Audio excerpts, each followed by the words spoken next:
Hello everyone, I hope you guys are all having a fabulous Monday. Today I'm coming at you with our weekly Minks Monday Q&A. And before we get started, let me share the bag that I'm currently using. And that is the Celine Mini Luggage in the color Souris in the drummed leather. Alright, so if you are on your way to work, if you are going to work out, if you're going to do whatever, let's get this show on the road, shall we? With the very first question from Hope Mike. I'm in love with the Chanel wallet on chain, so should I go for it? I really have a problem with my shoulders. I want something light. What do you recommend? All right, great question, and I do have some eye candy. Here is the Chanel wallet on chain in the black caviar leather with the gold hardware. So I have done a few reviews on the wallet on chain. You guys know my love for the wallet on chain, and I do have to say that when it comes to the shoulder strap of this piece, even though it is, I mean, you can feel the quality of the hardware. You can feel how sturdy it is. It doesn't end up digging into your shoulder. It's not uncomfortable. It is very, very easy to use. And I'd have to say that sometimes when it comes to other leather straps, like shoulder straps, you can feel that those start to dig in. And even though the leather you would think would be a lot lighter than this metal, I feel that this is still incredibly comfortable. Whether I use it crossbody or on my shoulder, I never have an issue. I never have to think of, oh my goodness, this is killing me after 5 hours, after 8 hours, after 10 hours, or anything like that. It is the perfect size in my opinion, and I love the strap length on it. You know, as I mentioned in my Chanel small leather goods video, but I highly, highly recommend it. I think this is a wonderful piece and a great addition to any collection at any point in time, and I don't feel that it will be too uncomfortable in my opinion, so I would definitely go for it. And it's a joy to use, to be honest. So I highly recommend the wallet on chain from Chanel. But great question. Hopefully I was able to help. All right, Love Grace Belly. I bought my Chanel wallet on chain with one of my friends. I love the bag and it brings me memory using it. However, my friend who helped me choosing the bag passed away. So half of me wants to sell the bag as it makes me sad, and the other half knows my friend would still love to see me carrying the bag in heaven. What should I do? Wonderful question. And first and foremost, my condolences. Losing a loved one is incredibly difficult. So my thoughts and my prayers are with you during this difficult time. And, you know, I've sat here and I've said before that if something is not being used, to go ahead and sell it, put that money towards something else.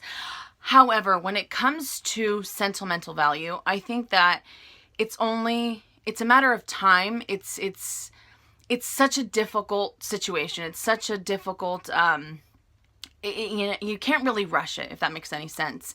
And I think that if it was me personally, it would bring back the memory of my friend. It would bring back the day that we went to purchase it and everything that happened during that time. And it would make me happy, you know, because losing a loved one, as I've said before, is incredibly difficult. And I think that we all cope in different ways. And if you can think of the happy times that you had with that person, I think that that makes that memory that much better. But it's all a matter of how you cope with it and how it comes about. Because personally, I would end up using it because, as I said before, it would make me happy remembering those happy times with that person. But if you think that wearing it, you might have a heavy heart, or you might have a very dark cloud on that day that you decide to use it, it's all up to you.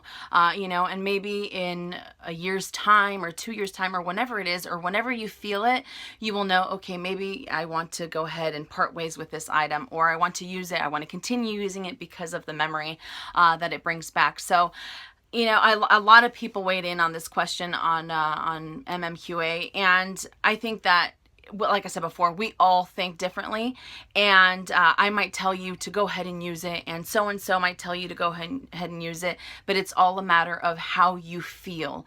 And as I said before, if you think that you will use it with a heavy heart, or it just doesn't feel right to you, it's all a matter of, you know, what is right for you and the timing, you know. But like I said before, I think that I think it would be a great way to be able to remember your friend, and remember that wonderful day or that wonderful time and the friendship that you had with this person. But again, my thoughts and my prayers are with you during this time, because it is not easy, and I wish I can give you a huge hug, but hopefully I have been able to help. And maybe, I know I kind of went back and forth with this question, but it's just so difficult. It is so hard because, whenever you have something that has sentimental value, it doesn't necessarily have to be a purse. It can be anything. It is so, you know, it makes you sad, but at the same time, that sadness can turn into happiness because you can remember them, you know. So I hope I was able to help, but great question. All right, next one from Dan and Beatty. I have recently gotten into Louis Vuitton and have a monogram bag and an Azure bag. I want to get a bag with some black to match black outfits better. I like crossbody bags or shoulder bags. I was looking into the Palace BB and the Palace chain with noir. I like the look of the Palace chain because it has more of the noir color. However, I am worried about the chains being uncomfortable. I am also worried that as soon as I buy one of these bags, they might come out with a speedy bandolier with noir trim or a Neverfull with noir trim, which I'm sure would be more comfortable to wear. Oh dear, what do I do? What do you advise? Okay, so great question. Now it comes between the Palace BB and the Palace chain. I do like the silhouette of the Palace. I've always, I've always really appreciated the silhouette that it has. However, I feel that the Palace Beauty might end up losing its shape a little bit easier. I love the chain. It has a friendly price tag. It's very versatile, and personally I would go for that one. That way it's not, if they ever do come out with a Neverfull or a Speedy. And by the way, this is a little side part to this question. If I ever hear anything, if my sales associate says, by the way, in 6 months time, in 3 months time, you guys will be the first to know. If I hear about it on Instagram from someone else, I will definitely share that information with you, because I think we will all be rejoicing if they come out with a monogram print bag with the black trim without any stickers or without any patches or anything like that. So I will let you guys know if I hear anything, or if you guys hear anything, let us know in the comment section down below. But back to your question, like I said before, even though I do appreciate the Palace BB, I like the chain just a little bit more. Like I said, very versatile, friendlier price tag. And, I think that if you were to resell either one of them, I think that you would still get a great, let's say they did come out with a Speedy or a Neverfull. If you were to resell this item, whichever one that you chose, I think that they would still hold their resale value incredibly well. So hopefully that was able to help. I know, but I keep thinking like it's coming around the corner. Like someone's going to say, oh, by the way, they have Neverfulls with just the black trim. I don't even know what I would do. I'm sure a lot of us, as I said before, we would rejoice, and we would probably, I don't think I could like run fast enough to my sales associate or to my Louis Vuitton to be able to purchase that bag.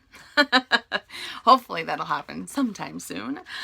Okay, cute and chic life. I am strongly considering buying the Louis Vuitton Neverfull in the World Tour edition. I usually only buy classics and timeless, so I wonder, what do you think the resale value will be for the World Tour edition?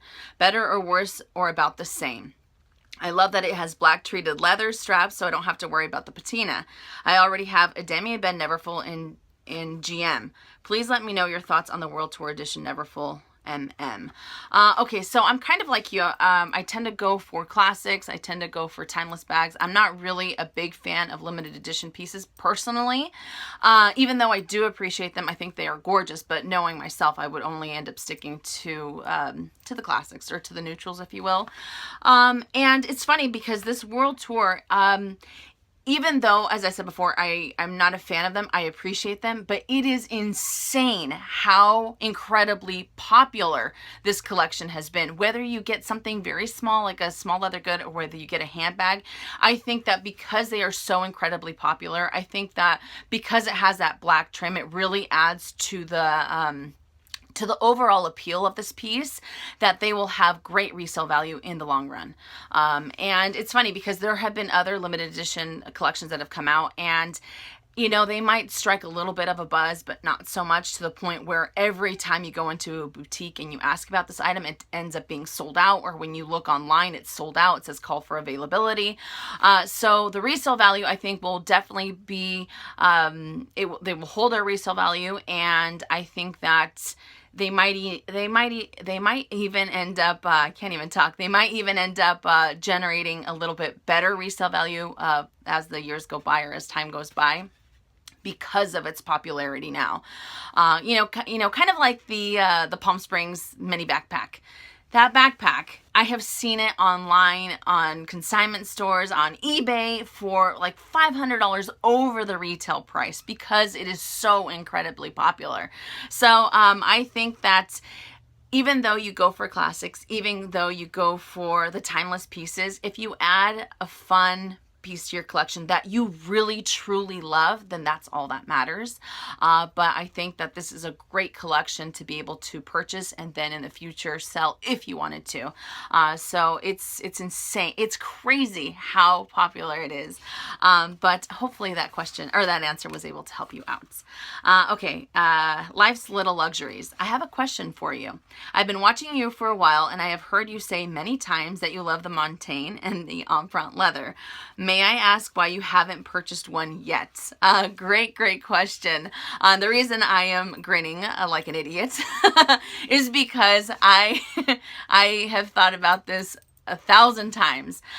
Okay, so even though I am a huge fan of the Montaigne, even though the Empreinte leather is just absolutely stunning, I can't talk about it enough. I think that if I was to choose an Empreinte bag, you guys all know it would be the Montaigne. And just like the Saint Germain BB, I love that bag. But it would definitely, hands down, number one, it would be the Montaigne. But what's funny is that when I have gone into boutiques to purposely go buy this bag, it is made in France. It is in the color that I want. It is in, it is in perfect condition, no scratches, nothing like that. When they bring it out and I'm playing with it, there is something that holds me back. I have no idea what it is. And it drives me crazy because if I was able to pinpoint it, I would be able to either move forward with the purchase or maybe just completely take it off of my wish list. But I think that until I can figure out what exactly it is that holds me back, I won't end up purchasing it because, as I've said before, I am a little bit more apprehensive. I'm a little bit more careful as to what I add to my collection. And sometimes I have found in the past that, you know, we've talked about the whole buyer's remorse thing, that sometimes I have purchased something and the minute I buy it, the minute I turn around, I think, why did I buy it? I should have bought blah, blah, blah. And I don't want to have that feeling. I want to feel really good about my purchase. I want to say, okay, this is it. I'm going to get it. No questions asked. But like I said before, when I have that feeling, when I have that, I don't know what it is. It's crazy because it kind of just hinders me every time from purchasing it. And I'm going to go ahead and listen to my gut instinct on this one until it just says, go ahead and buy the bag. You know, this is what you want. But maybe it doesn't make sense, but I just, I don't want to have any doubt whatsoever. And as I've told you guys before, whenever you have any doubt whatsoever about buying a handbag, maybe you should take a step back and then figure out what it is, why it is that you have that doubt. So that is the only reason why I have not added it to my collection. I really wish I could tell you with certainty this is exactly why I haven't, but I myself don't even know. So hopefully I can figure it out soon enough. And I did have someone even ask me, is it the price tag? It's definitely not the price tag because it is an all leather bag. It is a beautiful silhouette and it's a larger bag. So I can't put my finger on it, but when I do, I will definitely let you guys know. All right, next question from Shopping with a Passion. How do you deal with losing sales associates? I have only been buying a year and a half, and I went through 2 sales associates. They moved on from the brand. How do I build relationships and get another essay? My last essay was my best yet. What would you do? I have lost some amazing sales associates. When I first started into the luxury game or the luxury world, I remember Natalie was like the best sales associate. She was the manager for, what was it? It was the Standalone Boutique, I believe. And I've had 2 sales associates named Natalie, but she was just incredibly awesome. And then you guys all know that I talked highly about Pedro. I lost him about a year and a half ago. But when it comes to losing sales associates, usually what they'll end up doing is that they introduce you to someone else. That way, while they're transitioning out, you kind of transition into this other sales associate, and it kind of makes it a little bit more seamless, if you will. But I feel that when it comes to essays, they're kind of like, they're friends. they're definitely friends with a bonus of them working at a Louis Vuitton store. And sometimes you just click with that person. And, you know, I think that sometimes it might take a little bit of time, but when you find that sales associate that just meshes with you really well, that you can talk about other things, not necessarily what you're going to buy, then it really makes it worth the wait, if that makes any sense. You know, because when I talk to my sales associates, we talk about their family, we talk about trips, we talk about all sorts of different things, not necessarily the item that I'm thinking about purchasing, or we don't talk about handbags at all, really. And I think that when you find that connection, when you find that person that's that just gets you, I guess, it makes it so much better, because I feel that that sales associate might go above and beyond to help you with whatever it is you want to add to your collection, or they'll just help you be able to find an item for you. But you know, I've been introduced to a few of them, and they're so, I mean, I'm a silly person. I'm kind of like all over the place. I've told you guys before. I don't really, I'm just really, like I said, I'm all over the place. And they've introduced me to other sales associates that are just so, you know, just very professional. And while I appreciate the professionalism whenever I'm going into a boutique, I want someone that's going to be very fun and very just silly with me, if that makes any sense, you know. And they're just kind of they're just so stiff is the word. They're so stiff about everything. Like, oh, you know, I'll say, oh, I really like this, but blah, blah, blah, blah, blah, you know, and I'll make a joke, and it's just, oh. Like, I don't want someone that stiff. I want someone, I'm not saying that they need to laugh at my joke, but I want someone that's going to that I'm going to have fun with. I'm going to enjoy the experience. I'm going to enjoy the trip of going into the boutique. You know, it's not just going to be, here's your credit card, you know, here's your cash, let me just run it through, have a great day. I don't want that. I don't think anyone does. But definitely take your time finding the sales associate that really just meshes with your personality, because I think that it will be, it'll just be an overall great relationship. So hopefully that was able to help. Okay, I keep setting down my questions. That's why I keep kind of going down. All right, next one from LEM. I recently purchased a keep-all, and I was wondering what's the best way to store it. The sales associate suggested to keep it folded, but I'm afraid the canvas might crack over time. How do you store your keep-alls? Great question. And I actually have all three of my keep-alls right here, the 55 and both 45s down here, and I always have them stuffed with air paper, and I just put as much air paper as possible because of those creases. And you are correct. I feel that over time that if it's not used, you know, I mean, I don't use my keep-all all the time. I don't travel every single day. But I think that those creases might end up definitely causing cracks over time. And I know some people have been told by their sales associates, like whether it's their Speedies or their Neverfulls, to go ahead and store them folded. I strongly feel I don't want to do that. And I know that, you know, we should listen to what the sales associates say in some instances, but I just feel that if it's stuffed and it's on a shelf where, you know, it'll just keep its shape, would be the best way possible to store the keep-alls, because they are such heavy, heavy pieces as well, you know, the canvas, and then you tack on the leather. So that's what I would do. I would keep it on a shelf, or I would keep it somewhere where it is fully stuffed. But one thing to note when you do store your keep-alls is that you don't want to put so much air paper in there that you have like a wonky zipper. You know what I mean? Like sometimes you overstuff it and then it's just kind of it's kind of like a little wave. You want to definitely avoid that. So just make sure you stuff it enough so that it keeps its shape, but it doesn't affect the zipper. So hopefully that was able to help. All right, next question from Mini Mazumdar. I always thought that I'm a caviar leather person, but lately I've seen a lot of people carrying lambskin boy bags. And although the interior is scratched, the exterior actually looks amazing. Would you ever purchase a lambskin boy bag or a large Chanel bag in lambskin? Do you believe that caviar is always more durable and lambskin won't last? Would love to know your thoughts. Great question. All right, so first one, would you ever purchase a lambskin boy bag or a large Chanel bag in lambskin? I don't know. As far as a boy bag, you know, oh my goodness, the lambskin in general is just gorgeous, right? We've talked about this before. It is just such a beautiful, beautiful leather, and the finish is just amazing. But I think that if I was to go for a larger handbag, it would definitely end up losing its shape over time if it wasn't a bag that had a very structured silhouette. And you guys know that when it comes to kind of those floppy bags, I'm not too big of a fan. I would appreciate it, but it wouldn't be something that I would add to my collection. But when it comes to lambskin boys, even though they look stunning, they look gorgeous, I feel that those end up wearing a lot quicker, to be honest, on the exterior. I wanted to bring out my my boy bag so we have so you guys know exactly what I'm talking about. But when it comes to the lambskin ones, I feel that this ends up wearing a little bit quicker, to be honest, whether it's the edging on the boy bag or even if it's the corner wear here. I feel that it wears the quickest. So personally, I don't think that I would end up adding a lambskin boy bag to my collection. If I did, it would probably be the smallest one. That way I didn't have to worry too much. It's a little bit closer, it's a little bit smaller. So that way I don't have to think about the corner wear or anything as much as you would with like the new medium or the large boy bags.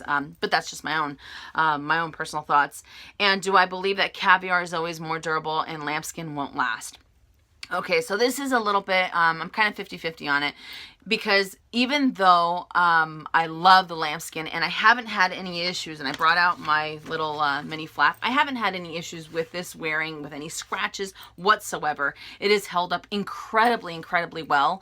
And if you were to ask me again, do I think that lambskin is durable? It is. However, I feel that caviar is always a lot more durable. You have those pebbled, you know, this pebbled texture that kind of adds to the durability, at least in my opinion. I know some people might think that I'm crazy for saying that, but I strongly feel that. And I don't have to be, it's not that you have to be super, super careful with lambskin. More so if you had to worry about color transfer with a lighter colored lambskin. But I really feel that caviar leather is just so incredibly carefree. You really don't have to think about it. And let's say that you were caught in the rain or something like that. The caviar will definitely last over, you know, in the rain versus lambskin. Once that water ends up hitting the lambskin, then you have those little water spots that you definitely want to avoid. So for that fact, I would say that caviar definitely is 100% more durable than the lambskin. But I don't think people, myself included in the beginning, gave lambskin the credit that it deserved, and the fact that it's not as fussy as I would have thought in the beginning. So that's what I think about lambskin.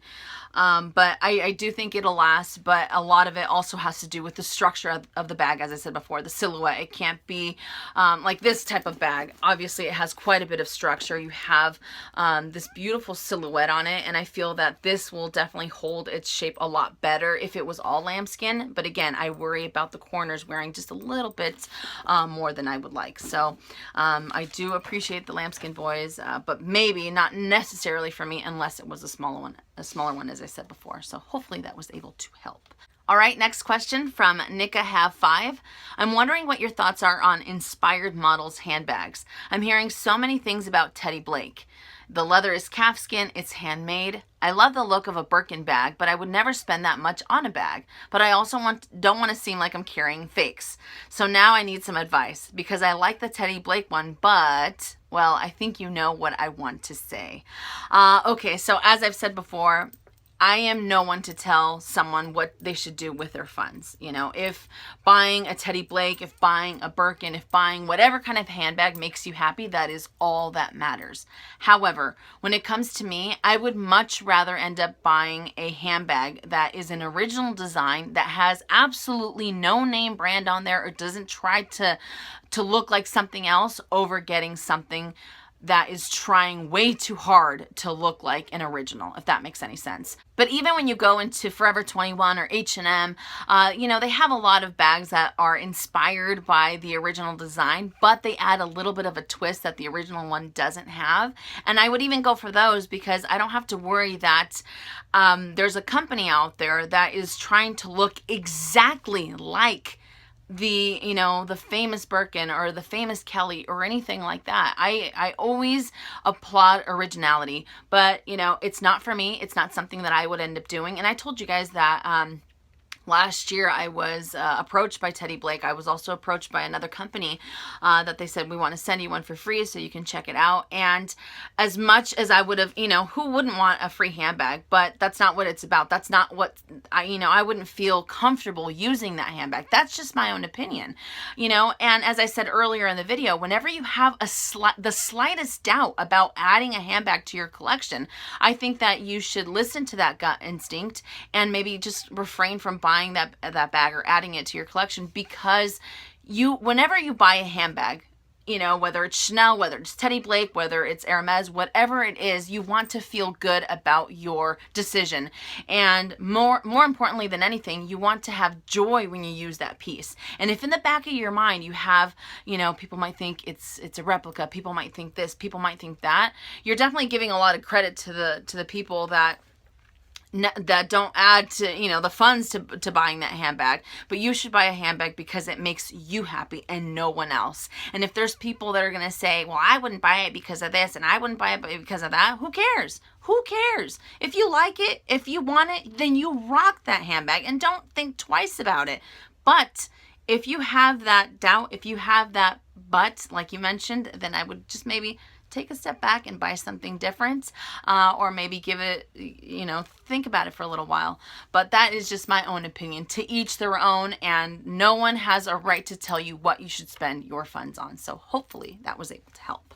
All right, and the last question from Evan first. If you can change one aspect of your channel, what would it be? I love this question. Okay, so if I can change one aspect of my channel, what would it be? I don't think I would change anything, to be honest. I love my channel. I love every aspect about it, and I think that if I could change something, is probably in general, as far as the Luxe community, the preconceived notion that people that have expensive handbags, people that share their handbags on Instagram, are millionaires, or, you know, that people think that people that buy luxury goods are conceited, are better than everyone else. That is not the case at all, by any means whatsoever.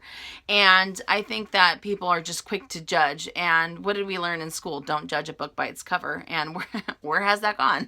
Obviously, people will judge no matter what. But, you know, myself, obviously, I'm not a millionaire. You guys know that. I don't buy expensive clothes. I don't get my nails done. I don't go buy coffee every single day, 3 times a day, because coffee can be expensive, as I've said before. I cut a lot of things out of my lifestyle so that I can put money towards these beauties, because this is what I like, you know. And even though it would cause me, it wouldn't do me any good to try to tell people, no, I'm really not like this. Oh, no, I'm not really like that. They're going to think what they're going to think. But I really wish that people wouldn't be so quick to just jump down someone's throat and say, why would you spend that amount of money on this? And we've touched base on this a million times on my channel, but it's just so funny to me that people assume that because you spend that amount of money on a handbag, that automatically you're a bad person, or automatically, you know, you think that you're better than everyone else. I think most of us are down to earth. Most of us put those funds towards what we love. You know, like there might be people out there who absolutely 100% enjoy traveling, and that's what they want to do. So guess what? That's where their funds are going to go. So while I wouldn't change something in specific for my channel, I think that's what I would like to be able to alter someone's perception of the Luxe community, because I'll tell you what, this community is so incredibly, it's just so fun to be a part of, and we are all so welcoming. And anytime any of us gets, you know, an item and we post it on Instagram, we are all each other's biggest cheerleaders. We're like, yes, congratulations, it's so beautiful, it's so this, it's so that. We support one another, and I just think it's absolutely beautiful. So no, you know, there's no such well, I shouldn't say there's no such thing, but we're not snobs. We're not, you know, oh, I'm better than you because I have an expensive handbag and you don't. No, that is not the mentality at all. So anyways, I hope that was able to answer your question. But I love your guys' questions this week, and I know I didn't have a ton of eye candy, but still I think we covered some amazing topics. I hope you enjoyed it, and thank you so much for watching, and I will see you tomorrow. And as always, make it a fabulous day or not, the choice is yours. Have a great day, you guys.